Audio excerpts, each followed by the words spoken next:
अस्सलामुअलैकुम दोस्तों, मैं हूं मोहम्मद अय्यूब। आप देख रहे हैं अल्फाहद इवनिंग एकेडमी। दोस्तों, इस वीडियो में मैं आपको बताऊंगा कि पास्ट इंडेफिनिट को एक्टिव से पैसिव में कैसे चेंज करना है और फिर उर्दू में किन मानों में इस्तेमाल होता है। इसके अलावा कुछ ऐसी बातें जो कि इससे रिलेटेड और इम्पॉर्टेंट है। आइए जानते हैं वो तमाम बातें।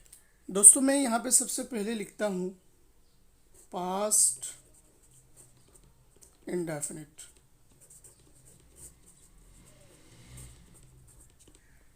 पास्ट इंडेफिनिट के लिखने के बाद सबसे पहले मैं यहाँ पे इसका फॉर्मूला लिखता हूँ जो कि है सब्जेक्ट वर्ब की सेकंड फॉर्म, उसके बाद ऑब्जेक्ट। अब इसको पैसिव में कैसे कन्वर्ट करना है इसको जानने के लिए सबसे पहले मैं वो ऑटो वाला फॉर्मूला यहाँ पे अप्लाई करूँगा कि इसका जो ऑब्जेक्ट है वो सब्जेक्ट बन जाएगा और इसका जो सब्जेक्ट है वो इसका ऑब्जेक्ट बन जाएगा। इसी तरह वर्ब की हमेशा जो है वो थर्ड फॉर्म यूज़ होगी। यकीनन आपको याद आ गया होगा, मैंने इंट्रो में जो बात की थी। तो इस तरह जो है इसका ऑब्जेक्ट सब्जेक्ट और इसका सब्जेक्ट ऑब्जेक्ट में और वर्ब की थर्ड फॉर्म में कन्वर्ट हो जाएगा। आपको एक बात पता होनी चाहिए यहाँ पे कि हम पास्ट में नॉर्मली हेल्पिंग वर्ब यूज़ करते थे वाज या were as an helping verb. तो इस हेल्पिंग वर्ब को मद्देनज़र रखते हुए और इस फॉर्मूले को भी सामने रखते हुए हमारा कंप्लीट पास्ट इंडेफिनिट पैसिव का फॉर्मूला बन जाता है। यहाँ पे मैं लिखता हूँ फॉर्मूला सब्जेक्ट, उसके बाद वाज या were as an helping verb, उसके बाद वर्ब की थर्ड फॉर्म, उसके बाद बाई का एक कीवर्ड, उसके बाद ऑब्जेक्ट जो है वो यूज़ होगा।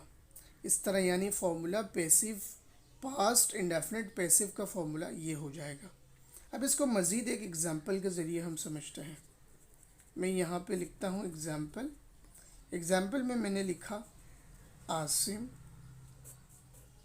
फ्लियो काइट। आसिम जो है वो पतंग उड़ाता था। अब यहाँ पे आसिम सब्जेक्ट है, ये आपको पता है, और वर्ब की जो है वो सेकंड फॉर्म यूज़ हुई है। पास्ट इंडेफिनिट का सेंटेंस है इस वजह से। और उसके बाद जो है ये काइट इसका जो है ऑब्जेक्ट है। तो हम क्या करेंगे, इसके ऑब्जेक्ट को सब्जेक्ट बनाएंगे क्योंकि हमें पैसिव में कन्वर्ट करना है। काइट यहाँ पे सब्जेक्ट बन गया और फ्लो का जो है वो वर्ब की थर्ड फॉर्म हम यूज़ करेंगे जो कि है फ्लॉन। उसके बाद हम क्या करेंगे, एक कीवर्ड यूज़ करेंगे यहाँ पे बाई का, इस फॉर्मूले को देखते हुए। उसके बाद आसिम सब्जेक्ट है तो इसको ऑब्जेक्ट बना देंगे। ये ऑब्जेक्ट बन गया हमारा। काइट ऑब्जेक्ट था, सब्जेक्ट में कन्वर्ट हो गया। आसिम सब्जेक्ट था, ऑब्जेक्ट में कन्वर्ट हो गया और ऑब्जेक्ट से पहले बाई का कीवर्ड आया हेल्पिंग वर्ब को सामने रखते हुए। और फ्लियो जो है वो सेकंड फॉर्म था, इसका फ्लॉन जो है वो उसकी थर्ड फॉर्म है। अब सवाल रह गया है हेल्पिंग वर्ब का। तो हम सब्जेक्ट को देखते हुए, सब्जेक्ट यहाँ पे चूँकि सिंगुलर है तो लिहाजा सिंगुलर के लिए वाज का हेल्पिंग वर्ब यूज़ होता है। तो हम यहाँ लगा देंगे वाज। तो ये कंप्लीट हो गया हमारा आसिम फ्लियो काइट का passive. Kite was flown by Asim. Asim flew kite past indefinite का सिंपल टेंस था, इसको हमने पैसिव में चेंज किया तो ये हो गया kite was flown by Asim. इसका उर्दू में थोड़ा सा ट्रांसलेशन की तरफ भी मैं आऊँ, अगर बात करूँ आपकी समझ के लिए, तो ये होगा कि भाई पतंग जो है वो आसिम भाई के ज़रिए उड़ाया जाता था। आसिम जो है पतंग उड़ाता था, अब आसिम के ज़रिए उड़ाया जाता था। ये एक फॉर्मल स्टाइल में है। तो हमें कोई भी जो है कन्वर्जेशन कम्युनिकेशन हमें फॉर्मल लैंग्वेज में करना हो तो हम पास्ट इंडेफिनिट का सहारा लेकर पास्ट में कोई बात कर सकते हैं इस वे में। तो आइए एक और एग्जांपल आपको देता हूँ ताकि मज़ीद बात क्लियर हो। यहाँ पे मैं एक एग्जांपल लिख रहा हूँ, वो एग्जांपल है द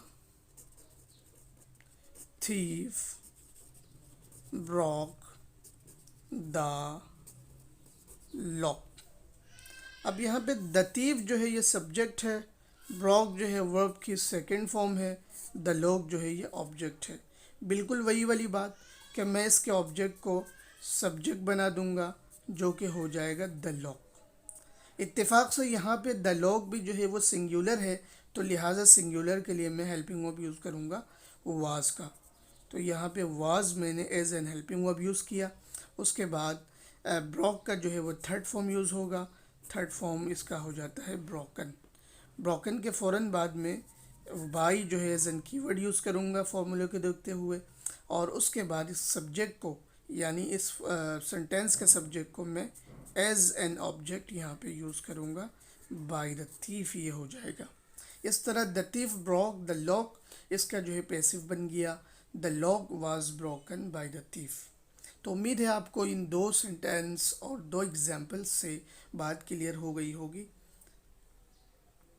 इसको प्रैक्टिस में रखें। अपने आप को इम्प्रूव करना चाहते हैं तो ज़्यादा से ज़्यादा प्रैक्टिस करें। जी दोस्तों, उम्मीद है आपको वीडियो अच्छी लगी होगी और यकीनन बहुत कुछ सीखा भी होगा।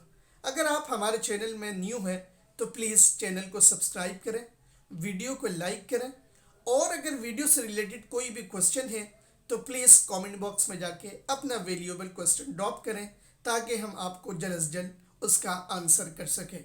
इसी तरह अपने दोस्तों में इसको शेयर करना मत भूलिएगा। आखिर में एक और बात कि अगर आपने बेल आइकन नहीं दबाया तो प्लीज़ उसको भी दबा लीजिए ताकि हमारी वीडियो की लेटेस्ट अपडेट आपको जल्द से जल्द मिल सके और आप इस तरह के इंफॉर्मेटिव और एजुकेशनल वीडियो से मुस्तफ़ीद होते रहें। इन्हीं बातों के साथ आपका ट्यूटर मोहम्मद अय्यूब आपसे इजाज़त चाहता है। अस्सलामु अलैकुम वरहमतुल्लाहि वबरकातुहू।